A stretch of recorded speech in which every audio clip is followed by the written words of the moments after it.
Primo tono cardiaco e soffi. Il primo tono cardiaco. Spesso è possibile distinguere nel primo tono cardiaco due componenti separate che sono o vicine l'una all'altra o strettamente sdoppiate. In questi casi, alla punta o leggermente al di fuori, il tono sembra unico, perché la prima componente è più forte della seconda, che generalmente non è percettibile. Figura 1.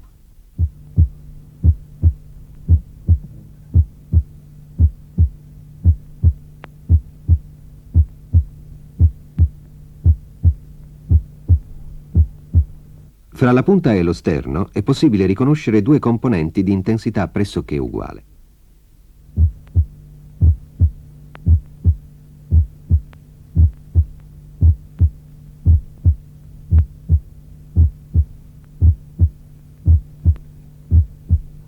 Per renderle più chiaramente percettibili, vi farò sentire una prima componente e poi aggiungerò l'altra.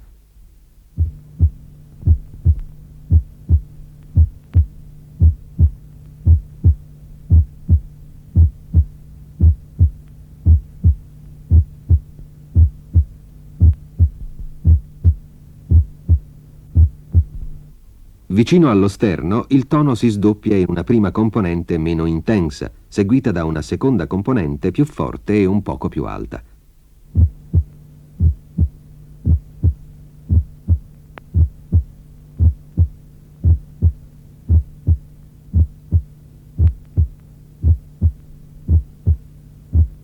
Questo sdoppiamento è spesso confuso con il soffio presistolico. Lo sdoppiamento è più evidente in fase espiratoria e non supera 0,03-0,04 secondi. Studi emodinamici mostrano che la valvola mitrale si chiude poco prima della tricuspide. Si è ritenuto quindi che la prima componente sia di origine mitralica e la seconda di origine tricuspidale. Uno sdoppiamento abnorme del primo tono cardiaco può presentarsi in caso di blocco di branca destra. Figura 2.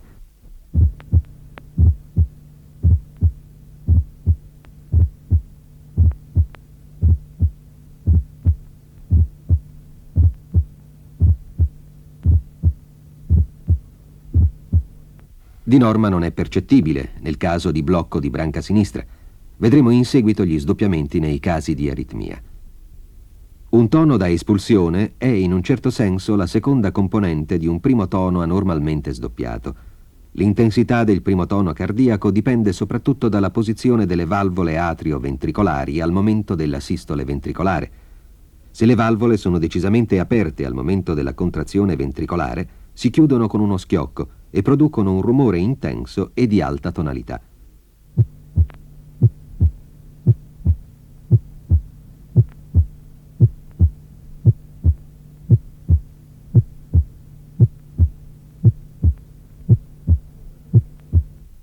Se le valvole tornano nella loro posizione di chiusura e sono quindi parzialmente tese al momento della contrazione ventricolare, il tono prodotto è molto diminuito e attutito.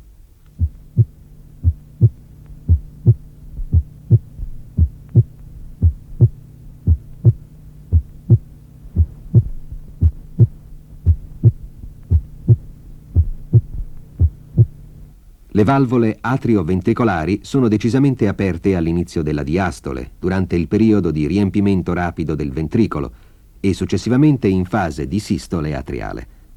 Se la contrazione ventricolare segue da presso la contrazione atriale, quando le valvole sono ancora molto aperte, il primo tono cardiaco è schioccante. Se la contrazione ventricolare è un po' ritardata, di modo che le valvole si sono un poco riavvicinate, il primo tono cardiaco è un suono sordo e debole. Un primo rumore variabile è molto caratteristico della dissociazione atrio-ventricolare, che comporta una distanza variabile fra le contrazioni atriali e quelle ventricolari.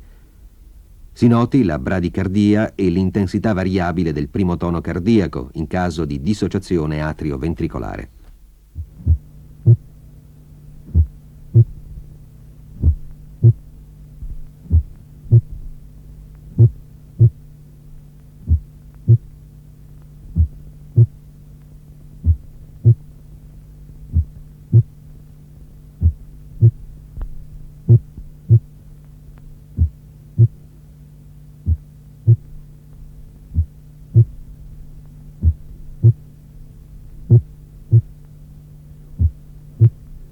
Il reumatismo articolare acuto provoca sovente l'allungamento della conduzione atrio-ventricolare, il che modifica l'intensità del primo tono.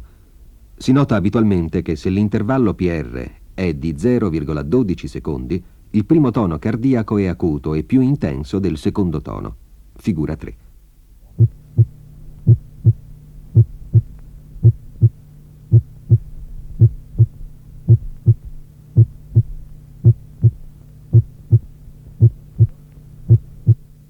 Quando lo spazio PR è compreso fra 0,14 e 0,16 secondi, il primo tono, moderatamente forte, resta più intenso del secondo.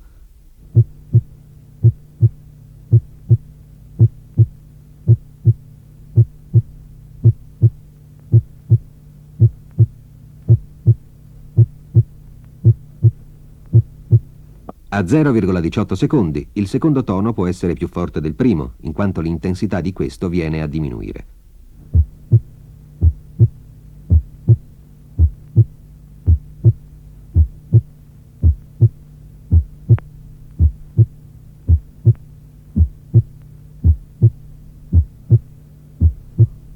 A 0,20 secondi il primo tono tende a smorzarsi.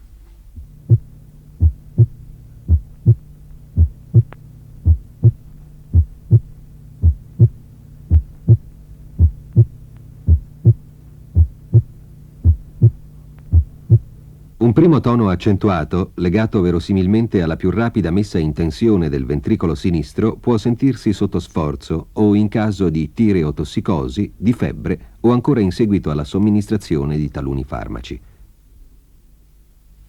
I soffi cardiaci. Considerazioni generali. La maggior parte dei soffi è caratteristica di una cardiomiopatia sottostante. Solitamente l'ascoltazione consente di precisare l'esistenza di un'insufficienza mitralica, di una stenosi aortica o di una stenosi mitralica. Ognuno di questi soffi ha caratteri propri specifici, che sono, in ordine di importanza: primo, la localizzazione in sistole o diastole; secondo, il focolaio di massima intensità; terzo, la tonalità e la qualità, cioè il timbro; quarto, la cronologia esatta, cioè il suo posto preciso nel ciclo cardiaco. Quando il ritmo cardiaco è lento, non è difficile stabilire se un soffio è sistolico o diastolico. L'accertamento è meno facile quando il ritmo è più celere. A volte la qualità del suono contribuisce a far localizzare il soffio in diastole o in sistole. La localizzazione del punto di massima intensità richiede, oltre all'ascoltazione dei 4 focolai classici, l'esplorazione di tutta la zona precordiale, finché non si trova il punto in cui il soffio ha la massima intensità. L'insegnamento della tonalità e del timbro dei soffi cardiaci è stato il capitolo più trascurato di tutta l'ascoltazione cardiaca, in quanto non disponevamo sino ad oggi di mezzi soddisfacenti atti ad insegnare tale qualità. Il simulatore dei rumori cardiaci adesso ci consente di farlo. I suoni prodotti dal cuore sono rumori differenti quindi dalle note o dai suoni musicali. I suoni musicali hanno una frequenza fondamentale pura e un certo numero di armoniche in preciso rapporto con questa frequenza fondamentale. I rumori sono formati da bande di frequenza. I rumori prodotti dal cuore possono essere imitati prendendo un rumore bianco che, come la luce bianca, contiene tutte le frequenze udibili che si filtrano per conservare soltanto la banda di frequenza voluta. Il rumore bianco è il rumore ottenuto in modulazione di frequenza, quando la radio non è sintonizzata su una stazione. Questo è un rumore bianco.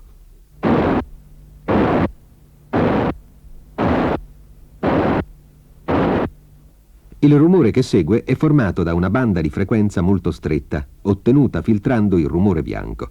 È costituito da frequenze radunate attorno alle 360 vibrazioni al secondo.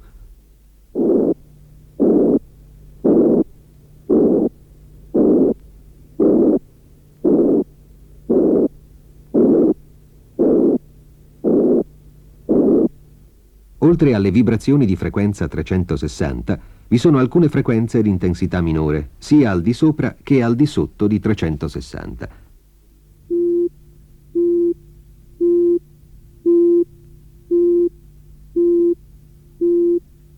Questo rumore è diverso da un suono musicale, che ha una frequenza pura di 360 e normalmente non è prodotto dal cuore.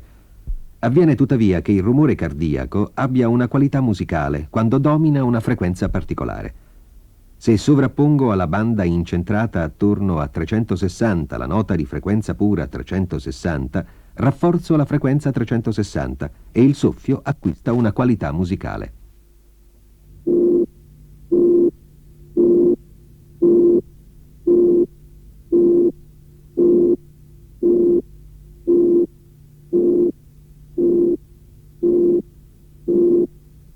Un soffio di frequenza rigorosamente incentrata su 360 è un soffio di tonalità alta, che imita i soffi da rigurgito mitralico e aortico, quando non sono troppo intensi. Ascoltiamo questi soffi ancora una volta.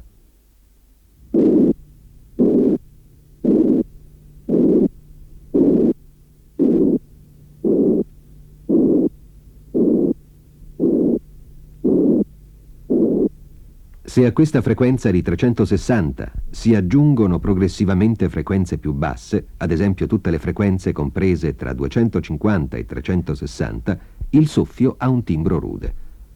Se prendiamo una banda compresa tra 180 e 460, otteniamo il soffio rasposo, così come si può ascoltare in caso di stenosi aortica o polmonare.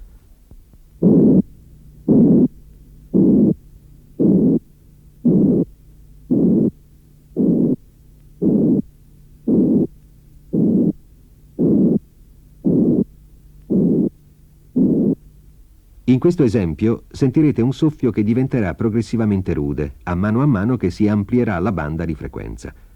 Cominciamo da una banda di frequenza ristretta, incentrata attorno a 460. Aggiungerò gradualmente le frequenze più basse, scendendo fino a 180. Notate come il suono diventa più rasposo.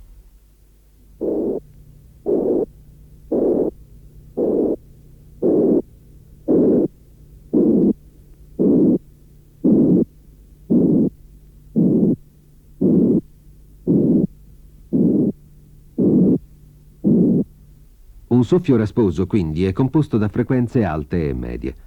Se prendiamo una banda da 140 a 220, otteniamo un rumore che imita il soffio da eiezione aortica e polmonare e che possiamo definire come un soffio rude o di tonalità media.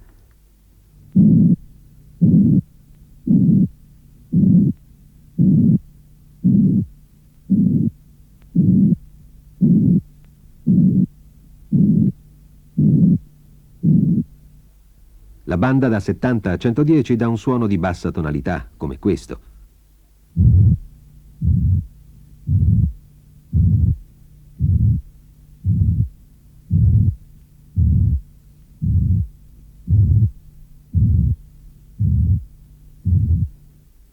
Queste caratteristiche di timbro e di tonalità possono essere identificate e descritte. Un soffio prodotto da una lesione determinata, di solito ha un timbro e una tonalità caratteristica. Se non presenta la tonalità prevista, tale anomalia ha un valore diagnostico. Abbiamo considerato sinora 3 caratteristiche importanti di un soffio: cronologia approssimativa, punto di massima intensità, tonalità e timbro. In genere, queste caratteristiche consentono di risalire dal soffio all'affezione causale. Spesso è utile una cronologia più precisa, come potremo vedere nell'analisi di ogni soffio. Ci permetterà di localizzare il soffio all'inizio, al centro e alla fine della sistole o della diastole e di precisare il suo rapporto con i toni cardiaci.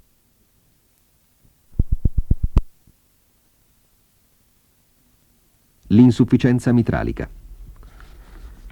La principale caratteristica del soffio sistolico, da insufficienza mitralica, consiste nell'avere la massima intensità all'apice. Si irradia verso l'ascella e si verifica naturalmente in fase di sistole, quando il sangue refluisce verso l'atrio sinistro durante la contrazione ventricolare. Quando questo soffio è di debole intensità, assume una tonalità acuta e un timbro sbuffante, a mantice. Figura 1.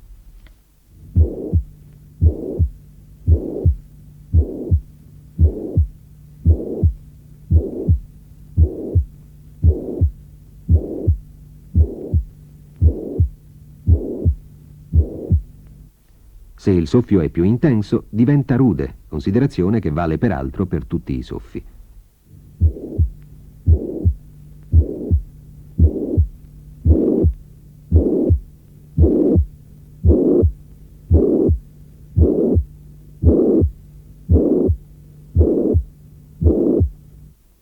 Quando un soffio sistolico, con massimo di intensità alla punta, ha una tonalità alta, si può supporre che rifletta un rigurgito mitralico, anche se è debole e mancano gli altri criteri diagnostici.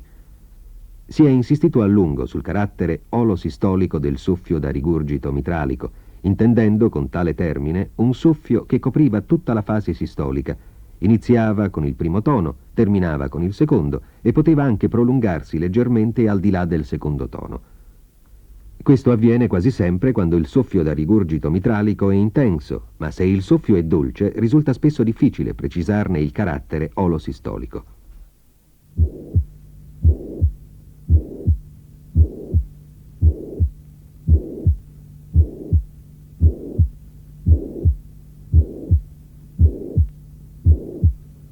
Il soffio da rigurgito mitralico non è necessariamente di intensità uniforme per tutta la durata della sistole.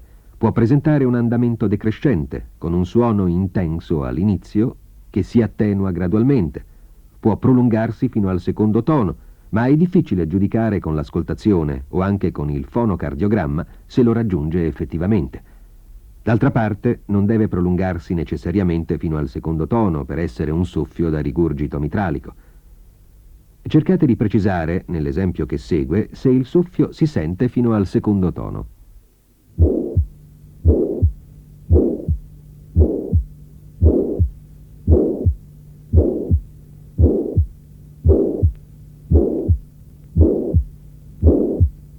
La figura 2 indica che così avviene, ma riconoscerete con me che non è facile affermarlo. Il soffio può presentare un andamento in crescendo, cioè dopo una partenza debole può accentuarsi fino al secondo tono, figura 3.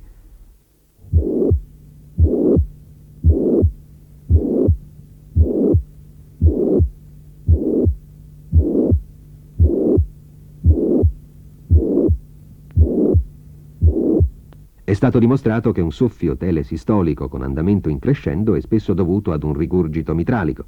Questo soffio ha intensità massima alla punta ed è di tonalità alta, ma talvolta può avere un tono rude, figura 4.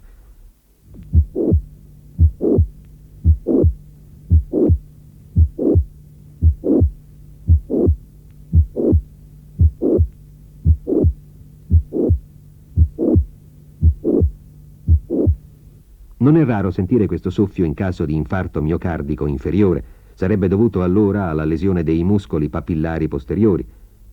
Può insorgere anche per una lesione dei muscoli papillari anteriori, nel caso di infarto anteriore. A volte il soffio inizia con un click mesosistolico. Recenti studi indicano che questo click potrebbe essere prodotto dalla valvola mitrale e dalle corde tendinee. Figura 5.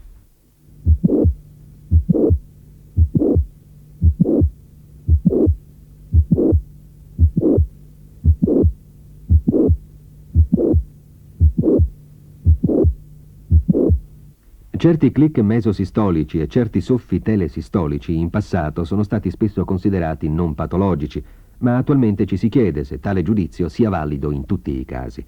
Si noti come questi soffi abbiano certe caratteristiche in comune. Sono tutti sistolici, hanno il loro focolaio massimo alla punta, sono di tonalità alta e hanno un carattere sbuffante. Quando il soffio è intenso, tende a divenire rude. Un soffio olosistolico molto rude, di intensità massima alla punta, deve far pensare ad un rigurgito mitralico dovuto a rottura delle corde tendinee.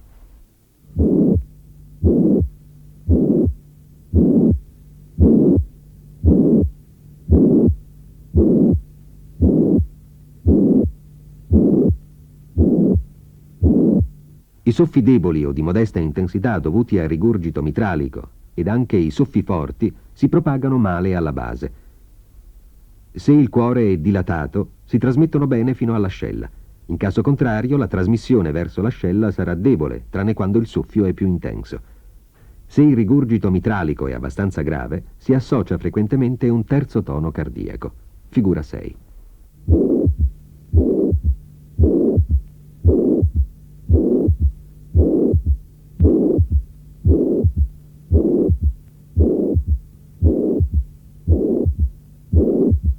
In assenza di stenosi mitralica si può apprezzare a volte un breve rullio mesodiastolico che inizia con il terzo tono, figura 7.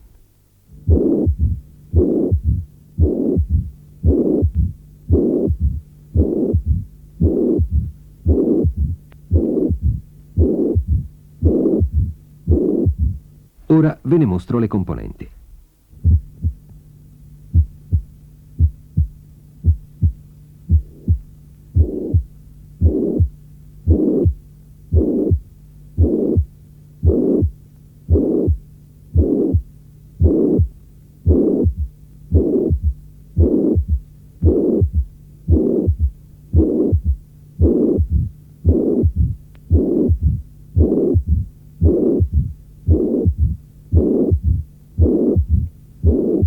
La stenosi e l'insufficienza mitralica possono presentarsi in diverse combinazioni. Una stenosi mitralica importante è spesso associata a un leggero rigurgito mitralico. Oltre a tutti i segni abituali della stenosi mitralica, esiste un soffio sistolico tipico che può essere difficile riconoscere. Infatti, si sentono molti altri rumori alla punta e la sistole è abbreviata, figura 8.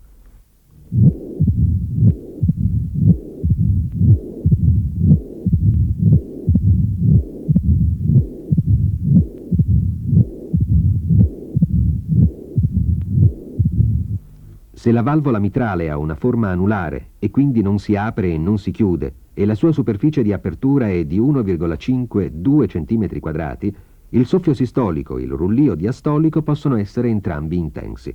Il primo tono di solito non è accentuato, lo schiocco d'apertura e il terzo tono saranno per lo più assenti. Figura 9.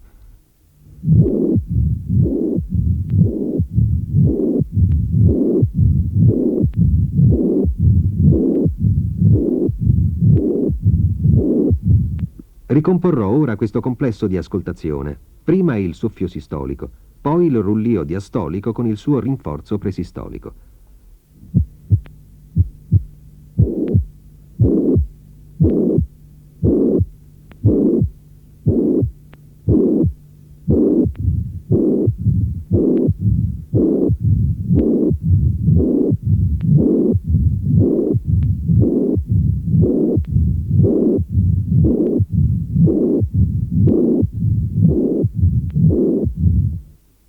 Il soffio da rigurgito tricuspidale somiglia per diversi aspetti a quello da rigurgito mitralico.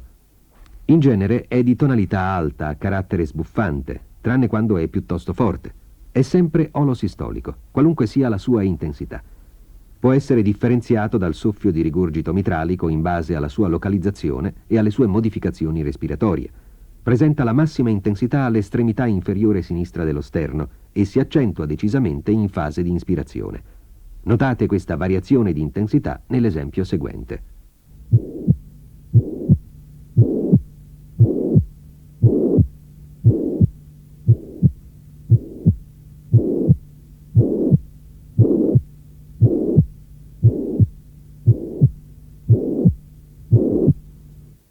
I soffi sistolici non patologici. Occorre distinguere due soffi sistolici funzionali, quello la cui massima intensità si situa o nella zona mesocardica o lungo il margine sinistro dello sterno, e quello la cui massima intensità si situa in corrispondenza del secondo spazio intercostale sinistro, sul focolaio polmonare.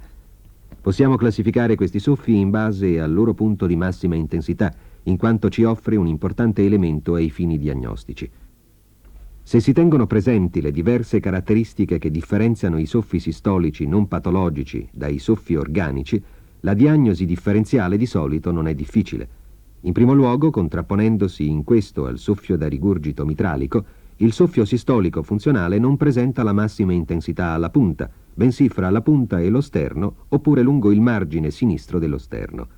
In secondo luogo, questo soffio non è olosistolico, ma arriva fino a metà sistole o poco più in là.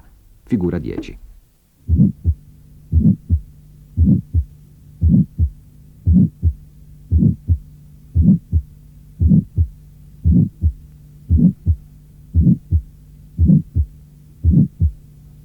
Terzo. Si tratta di un soffio di tonalità media e non di tonalità elevata come il soffio da rigurgito mitralico. Si noterà che per valutare il timbro e la tonalità del soffio si deve ascoltare con la campana dello stetoscopio. Con il diaframma si sentirebbe un soffio di tonalità più alta di quanto non sia in realtà e che somiglierebbe quindi al soffio da insufficienza mitralica. Ho già spiegato questo punto in precedenza, ma vi farò sentire ancora una volta come si modifica il timbro di un soffio rude quando si sopprimono le basse frequenze.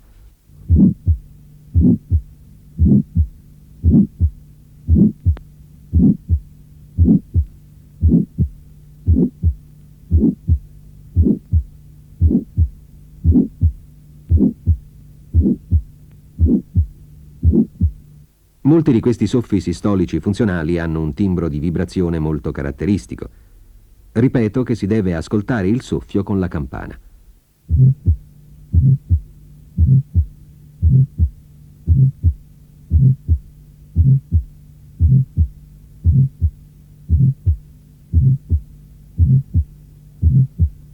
Infine, si deve notare che il soffio sistolico non patologico con intensità massima nella regione mesocardica e lungo il margine sinistro dello sterno si trasmette bene a distanza, soprattutto se si tiene conto della sua debole intensità.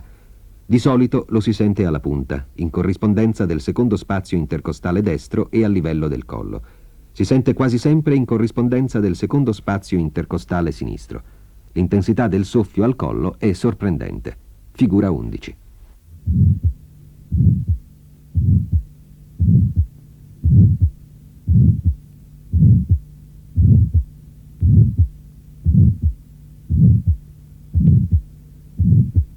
La diagnosi di un soffio sistolico non patologico non sarà difficile prendendo in considerazione questi 4 punti: focolaio di massima intensità, durata, qualità e tonalità e infine la trasmissione del soffio. Il soffio sistolico funzionale con massima intensità al secondo spazio intercostale sinistro è un soffio da eiezione polmonare che si può sentire in molti bambini normali. È un soffio rude di tonalità media e somiglia ai soffi di comunicazione interatriale o di stenosi polmonare molto leggera. Come loro è generalmente proto-mesosistolico e termina prima del secondo tono. Si differenzia dai soffi associati a cardiomiopatie in base all'evoluzione normale della cosiddetta divisione del secondo tono. Figura 12.